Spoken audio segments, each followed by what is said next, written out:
So starting off with day 6 in the middle of the chapter 6 as well, we are going to do hard grouping in differences of squares. So it really won't be that difficult, but they are just a little bit more involved, slightly. But if you're good with grouping and difference of squares, it should not be that difficult. So what we're going to look at today is how you're going to factor completely when there is no obvious way to do grouping or to do difference of squares. And we've seen this a little bit when we actually learn grouping and difference of squares, mostly with difference of squares. So what we're going to be looking at first is to always look for a GCF. That should always be the first thing that comes to mind. And then if it is not possible to get one, if there is not a GCF to factor out, then you just revert to the normal grouping or difference of squares.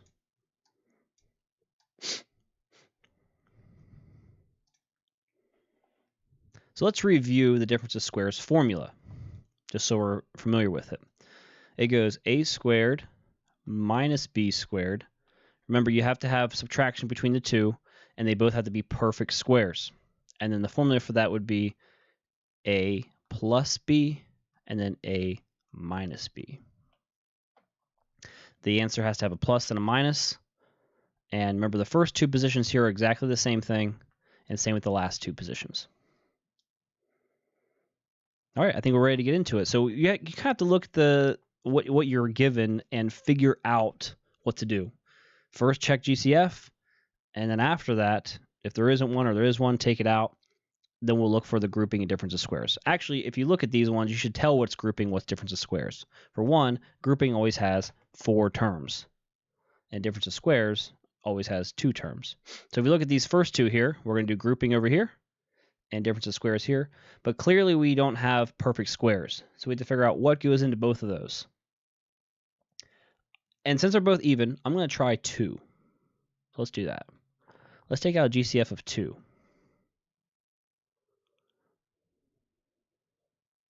So divide everything by 2, you get 49 n squared minus 100. If you ever take out a GCF and you're not sure that it was the biggest number to take out, the greatest common factor, you can look at what you have left in the parentheses and see if there is still a GCF, and we're not going to have one because 49 is a perfect square of 7 and 7, and 100 is also a perfect square of 10 and 10. There's no other way to get 49 other than 7 and 7. And 7 doesn't go into 100. So this is it. We have perfect squares. Now we're going to go to our final answer. 2 sets of parentheses. Remember, how do you get 49? It's 7 and 7. We'll throw an n on there to get you your n squared. 100 would be 10 and 10. And we just fill in the blanks by using this formula up here. I think for the most part, we were pretty good at doing these. So 7n plus 10, 7n minus 10. That's it. I think we did a couple like this before with the GCF first. So that's nothing new. This will be a little bit newer with grouping because we immediately just did the parentheses, right? We did this, but this time we're not going to do that. We're actually going to do a GCF first and look for one. And these all end in 5. And we can't take out any n's, right? Nope, just 5. So we're going to factor out a 5 from everything. Now we're going to have parentheses inside parentheses. So I would suggest making like a big parenthesis first, and then later you'll have to put some smaller ones in here. So that way you can see what's actually getting grouped together here. So divide everything by 5. That's going to give us 21 n cubed plus 35 n squared minus 15n minus 25. Big set of parentheses. So we factor out a 5. That's going to stay with us the entire way through. But now we're going to do grouping inside, right? So I'm going to go ahead and change the color. And now we're going to do grouping with another set of parentheses. So a small one here and a small one here. Do GCF here. I know it's kind of weird, but we still have to keep this 5. We still have to keep a big set of parentheses around everything. And inside we'll do our grouping. So I'll do that in red. What comes out of the first two? I think that is a 7 n squared. And then in parentheses, what we have left would be 3n plus 5. The second one, we have two negatives, so we got to take out a negative sign. What goes into 15 and 25? I think 5 again works. Divide them both by -5. It turns into 3n plus 5. So hopefully you can see here, we have this big set of parentheses that has to stay here, but then inside we have these two smaller sets of parentheses. So now we can kind of combine these, and we don't need all these parentheses sets. We can just go to our final answer, bring the 5 down, and rather than getting confused with all these parentheses, we don't need these anymore. We're going to use the parentheses that are in here. So 5 times, remember, we do what matches, 3n plus 5, and then whatever's left in another set, 7n squared minus 5. And that's your answer. There are times where you may be able to go further as far as factoring. I don't know if you noticed here, but you have an n squared. We have a minus sign. If these two numbers were perfect squares, you could actually keep going. And maybe that will be the case at some point. But right now, we're done.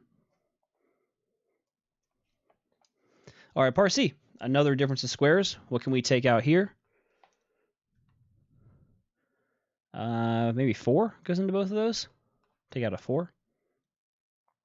That becomes 100 minus 9v squared. So I believe they are both perfect squares, but remember, you have to do GCF first. Now we still have perfect squares. Nothing goes into 9 and 100. So we're going to go ahead and break that one down. So we should get 100 is 10 and 10.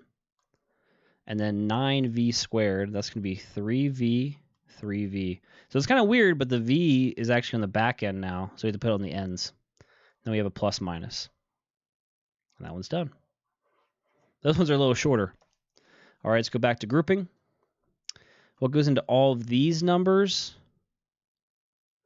Well, for one, there's a k everywhere, so let's take a k out. That's your smallest exponent. I think 3 goes into all of those. Big set of parentheses. We're going to do divide everything by 3, take out a k. 7k cubed minus 28k squared plus 5k minus 20. Big set of parentheses. And then I'm going to group the inside now, 2 and 2. And these are much smaller numbers to deal with grouping, so thankfully, when taking out that 3, it makes these numbers drop quite a bit. Okay, so let's go down and we're going to write 3k, big set of parentheses. Now let's take out what's in common between these two. Will be 7k squared. And what do we have left here? K minus 4. And between these two, we can take out a 5 plus 5 parentheses, k minus 4. They match up again. Awesome. We don't need these big parentheses now. We can just write the 2 parentheses, bring down the 3k. 2 set of parentheses. We have, whoops, I guess I should do that one first. It doesn't matter, but I'll do k minus 4. And 7k squared plus 5. All right, we're halfway done. We're going to do 4 more. Part E. Another difference of squares, but these are not perfect squares, and we have a p cubed and a p, so we're going to have to take out a p, as well as, I think, a 10. 10 goes into 1960. Divide that by 10, you get p squared minus 196. So if you don't know if 196 is a perfect square, you can actually take the square root and see if you get a whole number. And you should. 196, I believe, is 14 times 14. And then we'll separate the p squared. So let's bring down the 10p, make your 2 sets of parentheses. We get p minus 14 and p plus 14. Of course, you can do the plus here and the minus here. It doesn't matter. That's your final answer. All right, F. We have a grouping again. What goes into all of these? 56 and 35. I don't think a number gets into all of these, actually. I don't think so. We're going to have to just take out a p and leave everything in here. That's unfortunate. 24p to the third plus 15p squared minus 56p, and this last one's not going to have a p. All right, I'm going to change the color again and do grouping.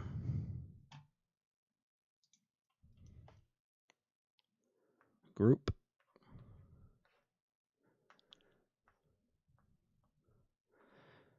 All right, what comes out of the first set we have? I think that one will be okay. We can do like a 3p squared. And then we're left with 8p. Oh, please stop messing up. 8p plus 5.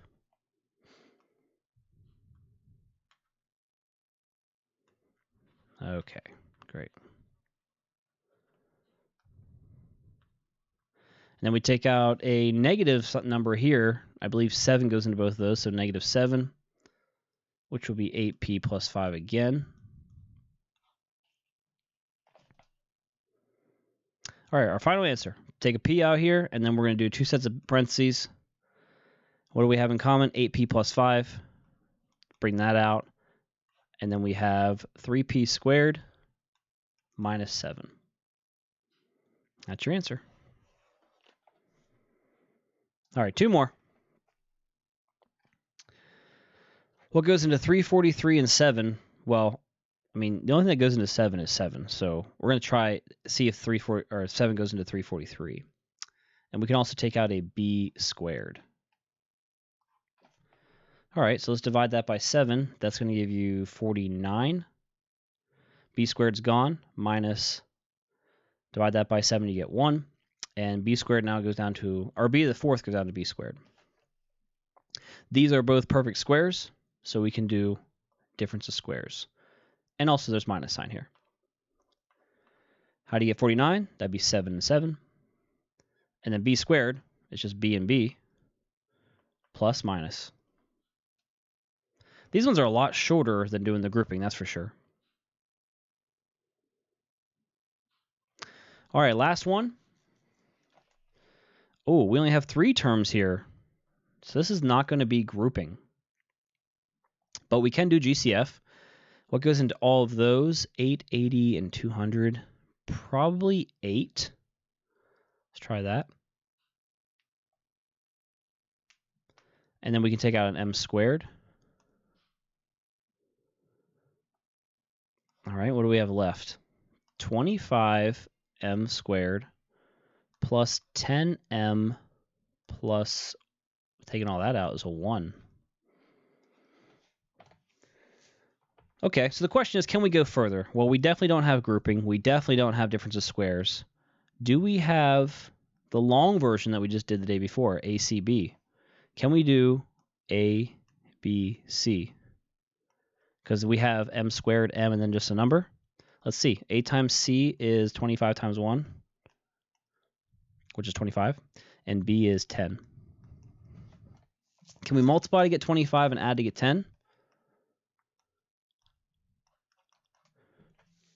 Well, the only way to get 25 would be 25 and 1 or 5 and 5. Does that work? Oh, it does work. So we can keep going with this. All right, this 8m squared is just going to sit out here as we work with the rest. So this will change to 25m squared. Remember, we're going to break apart 10 and make it 5m and 5m plus 1. And we'll see what we get if we do grouping now.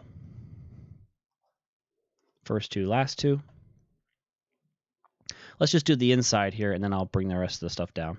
What goes in the first 2 sets? I think we take out a 5m, which leaves us with 5m plus 1. And I don't know if you noticed, but that's the same thing that we have over here. So we can just take out a 1, and are left with 5m plus 1. All right, now I'll bring down the big set of parentheses and 8m squared. Okay, this looks interesting. Looks like we have a 5m plus 1 and another 5m plus 1. So for our final answer, putting these together, we get a 5m plus 1. And then whatever you have left is another 5m plus 1. And there is a way you can rewrite this. If you have two of the exact same thing, you could write it as 8m squared. And if you have two 5m plus 1s, that means you have 5m plus 1 squared. So either answer is fine. And I don't necessarily know if I'd expect you to do this one, but definitely getting to this point here would be required at this point. Because you can do these ones. It just takes a long time. A little bit longer than the other ones. So the rest that you're going to do, I believe, is only A through F. So there's only 4 for you, or 6. Yeah, 6 problems to do. And that will wrap up day 6.